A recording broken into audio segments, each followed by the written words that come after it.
د مور د خېټې نه راوځي د ګرځېدو قابل نه او بیا د هغه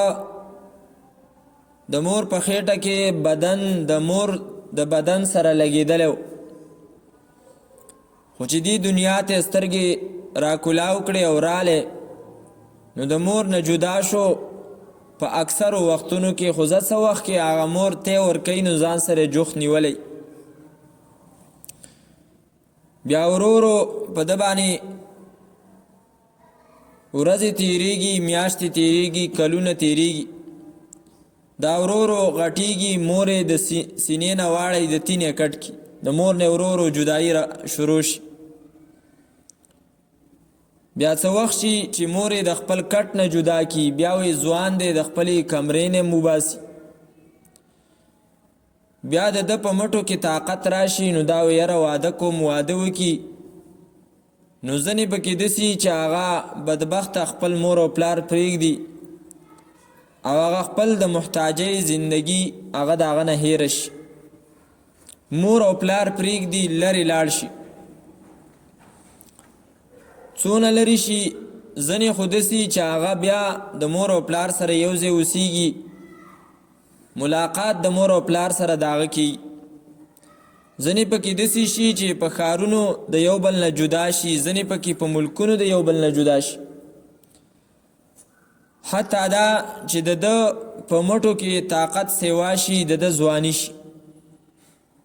دغه ځای کې د ده امتحان شروع شي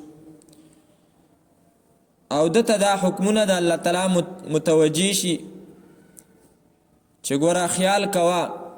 لنا ملک ینادي کل یوم لدول الموت وابنو للخراب یو فرشته وی روزانه دا آواز کوي لدول الموت چې تاسو پیدا کیږئ د مرګ د پاره پیدا کیږئ او که کورونه جوړوئ نو د هغې اخیرنی انجام هم دا دی چې هغه به ورانیږي په دغه وخت کې دا ځوان چې دی نو بیا بریتونه تاوی زه داسې او زه داسې زه داسې او زه داسې لږ وخت مخکې هغه خپله زندګي را یاده که ته چا پېژندلې مور او پلار ته محتاجه وي اوس دی هغه خپل مور او پلار هم پرېښودل دومره لرې لاړې تپوس هم نه کې بهرحال د ده د زندګۍ دغه بهار په دې باندې د خزان بادونه د بوډاوالي بادونه راوالوځي د دې زندگی په حرکت کې خو ورو بیا د دې زندگی سکون ته راشي واپس د بدن حرکت د بدن طاقت هغه کمزوری شي نو دا وی یاره مسافري مې ډېره وکړه ځمه کلي ته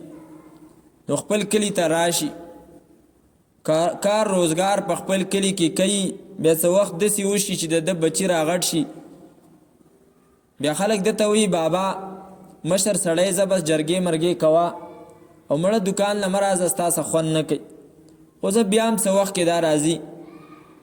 دوکان ته سر راښکاره کي کاروبار ته په بچو باندې خیال او نظر اچوي نو د ملکونو نه دا راتاو شو خو اوس دا را محدود شو صرف د خپل علاقې د خپلې د کلي تر حده پورې بیا د هغې نه هم دا چې دی نو ورو ورو راکټ شي دا شي د ده کور شي او جومات شي بیا د هغې نه وروستو د ده په بدن کې دومره طاقت هم پاتې نه شي چې خپل جومات ته دا لاړ شي دا ګوره په موږ ټولو را روانه د دې خپلې زندګۍ